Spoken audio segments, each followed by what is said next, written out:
Scene ఇప్పుడు మన government వారు ఉచితంగా స్త్రీలకు బస్సుల్లో ప్రయాణించే అవకాశం కల్పించారు. చాలా బాగుంది అది. ఆ పక్క రాష్ట్రం వాళ్ళు అంతకుముందు ఇట్లాగే చేశారు. ఏంటమ్మా నువ్వు ఎక్కడికి వెళ్తున్నావు, ఎక్కడ దిగాలి ఏంటంటే యాడికి పోయే పని లేదు, మా పిల్లోడికి అన్నం పెడదామని బస్సు ఎక్కించుకొని తీసుకెళ్తున్నాను, వీడు బస్సులో తిప్పుతూ ఉంటే అన్నం తింటాడు అని చెప్పి ఇట్టాక పనికి మాలిని అన్నీ జరుగుతూ ఉంటాయి. ఏదన్నా కానీ పనికొచ్చేయి ఇట్లాంటివి ఏమైనా ఉంటే ఈ వీడియోలు సోషల్ మీడియాలో వాళ్ళు పెట్టారు. ఏది నేను అన్నది కాదు, ఇది నేను చూసింది కూడా కాదు. సోషల్ మీడియాలో వీడియో తీసేలా పెట్టారు.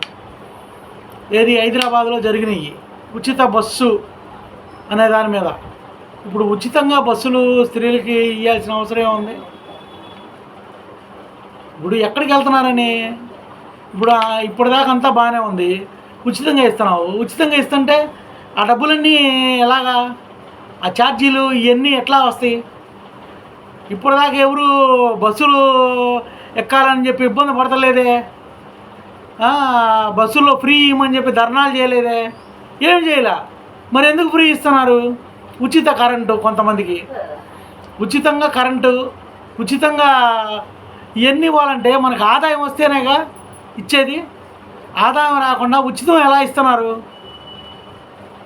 ఇప్పుడు ఒక షాప్ పెట్టారు, ఆ షాప్ పెడితే ఫ్రీ అని, కొంతమంది ఫ్రీ అని చెప్పేసి ఫ్రీగా వదిలితే మన వ్యాపారం ఏమైంది? నాశనం అయిపోయింది.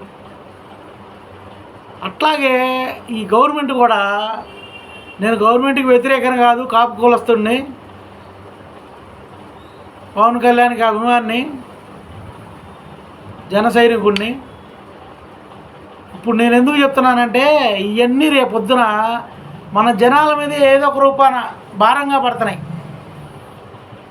కరెంటు అంతకుముందు ఎంత వచ్చేది, ఇప్పుడు ఎంత వస్తుంది ఒక్కసారి చూడండి. ఇప్పుడు ఊరకనే ఇవ్వటం వల్ల ఈ ఊరకనే ఇచ్చిన లాస్ అంతా దేంట్లో తీయాలా? పైనుంచి ఏం డబ్బులు పడవుగా, ఏదో ఒక దాని మీద ఆదాయం తీస్తేనేగా, అట్లా ఇట్లా పెంచితేనేగా నువ్వు ఈ ఫ్రీ ఇవ్వగలిగేది. ఫ్రీ ఇవ్వమని ఎవరు కూడా అంత ఇబ్బంది పడలా. ఇళ్ళ పట్టాలి ఇవ్వమనో, లేకపోతే రోడ్డు సైడ్ ఉన్న వాళ్ళు నానా ఇబ్బందులు పడుతున్నారు, చెట్ల కింద ఉంటున్నాము అని చెప్పి ఇట్లాంటివి వాళ్ళు వాళ్ళ బాధ వ్యక్తం చేసి మాకేదన్నా గూడు ఏర్పాటు చేయండి అయ్యా, మాకేదైనా పట్టాలు ఇచ్చి ఆడైనా స్థలాలు ఇవ్వండి అయ్యా అని చెప్పి అడుగుతున్నారు. కానీ రకరకాల వాటి మీద అడుగుతున్నారు. కానీ ఈ ఫ్రీ వాటి మీద కూడా ఎవరు కూడా ఇప్పటిదాకా ఇచ్చేసింది లేదు, అడిగింది లేదు, ఏది లేదు. మీరు ఫ్రీ ఇచ్చి ఇళ్ళకి తాళాలు వేసుకొని మొగుడు పనికి వెళ్తాడు, జాబ్కి వెళ్తాడు, వీళ్ళు తాళాలు వేసుకొని వెళ్ళిపోతారు. వెళ్ళిపోతే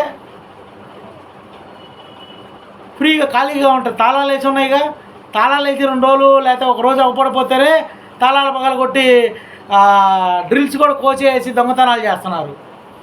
ఇప్పుడు మీరు ఫ్రీ బస్సులు ఇవ్వటం వల్ల ఆ ఊరు వెళ్దాం ఈ ఊరు వెళ్దాం అని అందరు తాళాలు వేసేసి ఆడవాళ్ళు వెళ్తే ఇక జరిగేది ఏంది? దొంగతనాలేగా. ఎన్ని అనర్థాలు కారణం అవుతాయి అంటే ఊహించని స్థాయిలో జరుగుతూ ఉంటాయి అన్నమాట. ఏదైనా కానీ ఫ్రీ దేనికండి? ఎక్కడికి వెళ్తారు ఈ ఆడవాళ్ళు? ఉద్యోగానికి వెళ్ళే వాళ్ళకి ఎవరికైనా ఉంటే ఉచితంగా ఫ్రీ అని చెప్పు, స్టూడెంట్స్కి ఫ్రీ అని చెప్పు. పని చేసుకునే వాళ్ళు ఎవరన్నా ఐడి కార్డు చూపిస్తే నేను పలానా జాబ్ చేస్తున్నానంటే ఇక్కడి నుంచి ఏ ఊరే వెళ్ళడానికైనా కానీ వాళ్ళకి ఇవ్వండి అవకాశం. అంతేగాని మిగతా అందరికీ అవకాశం ఇస్తే ఎట్టాగా? ఎవరు పనులు వాళ్ళు చేసుకొని ఎవరో ఇదిలో వాళ్ళు ఉంటారు. ఇది మాత్రం చాలా ఇబ్బందిగా ఉంది. మీరు ఫ్రీ ఇవ్వటం వల్ల అంతా బాగానే ఉంది, అదంతా మా లాంటి జనాల మీదే ఏదో ఒక రూపాన పడుద్ది. అవన్నీ మేమే కట్టాలా, మళ్ళీ మీరేం కట్టరు. ఎవరన్నా సొంత డబ్బులు తీసి బ్యాంకులో డబ్బులు తీసి దీనికి ప్రొవైడ్ చేస్తున్నారా? చేయట్లేదుగా, గవర్నమెంట్ ఇయ్యేగా. ఆడప్పులు తెచ్చి ఏడప్పులు తెచ్చి కోట్లు వేల కోట్లలోనే ఉంది అప్పు. ఆ అప్పులో మళ్ళీ ఇంకో అప్పేగా. ఒక్కసారి జనాలందరూ ఆలోచించాల్సిందిగా మనస్ఫూర్తిగా కోరుకుంటున్నాను. నేను ఏదో దేశంతో పెట్టలేదు, ఇది తర్వాత మన మీద భారం పడిద్దని చెప్తున్నాను. ఓకే ఫ్రెండ్స్, ఉంటా.